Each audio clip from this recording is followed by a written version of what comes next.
Hi అండి. అందరూ ఎలా ఉన్నారు? Welcome back to Diya sweet home.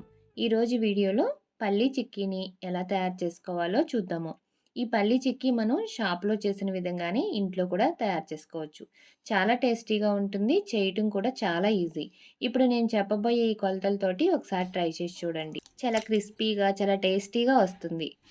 ఇందులో ఐరన్ అలాగే ప్రోటీన్ కూడా ఎక్కువగా ఉంటుంది కాబట్టి హెల్త్‌కి కూడా చాలా మంచిది. పిల్లలకి చాక్లెట్‌లకు బదులుగా ఇలా చేసి పెడితే హెల్త్‌కి కూడా చాలా మంచిది. ముందుగా ఈ పల్లీ చిక్కీ కోసం స్టవ్ వెలిగించుకొని ఒక కడాయి పెట్టుకొని అందులోకి 3 కప్పులు పల్లీలు వేసుకొని స్టవ్‌ని లో ఫ్లేమ్‌లో పెట్టుకొని ఇలా కలుపుకుంటూ వేయించుకోవాలి. ఇవి లో ఫ్లేమ్‌లో పెట్టి వేయించుకుంటేనే మనకి పల్లీలు చక్కగా వేగి టేస్ట్ బావుంటాయి.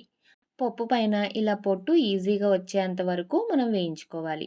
ఇప్పుడు స్టవ్ ఆఫ్ చేసేసి వీటిని పూర్తిగా చల్లారబెట్టుకోవాలి.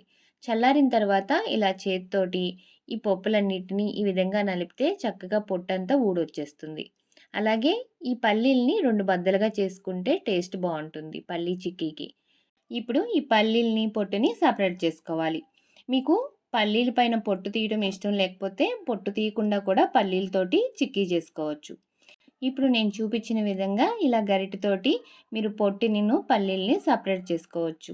ఇలా సపరేట్ చేసుకున్న పల్లీల్ని పక్కన పెట్టుకొని ఇప్పుడు ఒక ప్లేట్ తీసుకొని దానిపైన ఇలా నెయ్యి అప్లై చేసి పక్కన పెట్టుకోండి.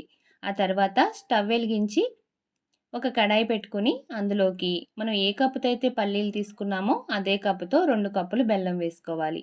అందులోకి ఒక టేబుల్ స్పూన్ నీళ్లు వేసుకోవాలి. నీళ్లు ఎక్కువ వేయకండి. ఒక టేబుల్ స్పూన్ వేసుకుంటే సరిపోతుంది.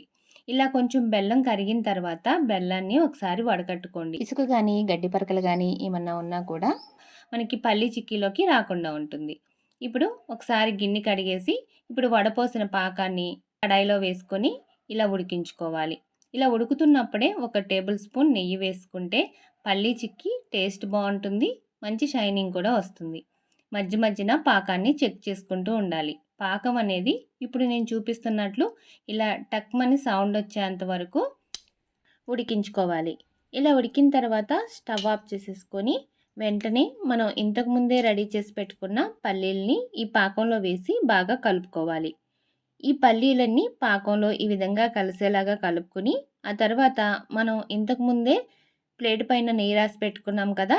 ఇప్పుడు ఈ పల్లీ పాకాన్ని ఈ ప్లేట్ పైన వేసుకొని అప్పడాల కర్ర సాయంతో ఇలా పల్చగా ఒత్తుకోవాలి.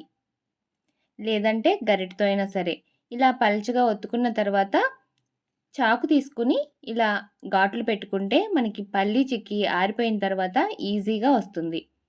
ఇలా ఘాట్లు పెట్టేసుకున్న తర్వాత ఒక గంట సేపు ఆరనివ్వాలి. ఇలా పూర్తిగా ఆరిన తర్వాత చాకుతో కానీ లేదంటే ఇట్లా అట్లకర్రతో కానీ నెమ్మదిగా తీసారంటే చక్కగా ప్లేట్ నుంచి విడిపోయి వస్తాయి. మీ దగ్గర బటర్ పేపర్ ఉంటే బటర్ పేపర్ మీద వేసుకుంటే ఇంకా ఈజీగా వస్తాయి.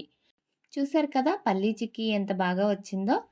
మనం బయట కొనుక్కోకుండా ఇంట్లోనే ఇలా తయారు చేసుకుంటే హెల్త్‌కి కూడా చాలా మంచిది. మీరు కూడా తప్పకుండా ఇంట్లో ట్రై చేసి మీకు నచ్చింది లేనిది ఎలా వచ్చిందనేది నా కామెంట్ సెక్షన్‌లో తెలియచేయండి. టేస్ట్ అయితే చాలా బావుంది.